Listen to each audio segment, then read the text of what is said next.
Nag-start na talaga dito ang practice ni Luka Doncic bilang bagong membro dito ng LA Lakers. Pero bago muna yan ay marami tayo dito mapag-uusapan ngayon. Patungkol na nga dito sa mga ginawang trade dito ng mga team. Dahil itong si Chris Middleton ay tinrade na papunta na nga dito sa Washington Wizards. Kasama naman dito si AJ Johnson at paid swap. Kapalit na nga dito si Kyle Kuzma at Patrick Baldwin Jr. at second round pick. Bumuog dito ng bagong big 3 dito ang Milwaukee Bucks. At mukhang magbabawas na nga dito ng kontrata dito si Kyle Kuzma para makatulong na nga dito sa bubuin ng bagong roster dito ng Milwaukee Bucks. Yun nga lang dito mga pre ay balik dito sa pagiging third option dito si Kyle Kuzma. Katulad na nga nung time niya dito sa LA Lakers kung saan nanalo naman siya dito ng championship. Masakit din dito ang ginawa dito ng Milwaukee Bucks dahil na nga dito si Chris Middleton dahil tumagal nga ito ng 12 years dito nga sa Milwaukee. Pero yun naman kasi dito ang tingin dito ng management ng Bucks para mapaganda na nga dito ang kanilang roster. At isa pa ay suportado naman dito ni Giannis Antetokounmpo ang ginawang trade dito ng Milwaukee para makuha nga dito si Kyle Kuzma. Makakasama naman dito ni Chris Middleton itong si Jordan Poole at ang isa pang rookie nandito si Alex Hart.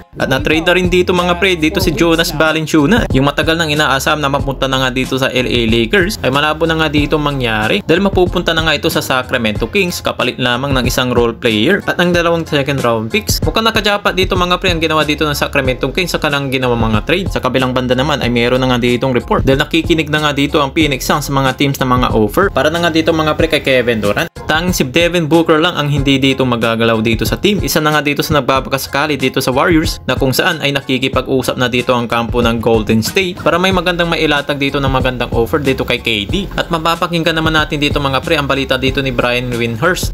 And I have no idea how it's going to work out. But that is one of the things under discussion. There are other Durant potential places as well as Durant just staying put and maybe not going there. And there's even a possibility that one of the Beal avenues that have been closed off could reopen.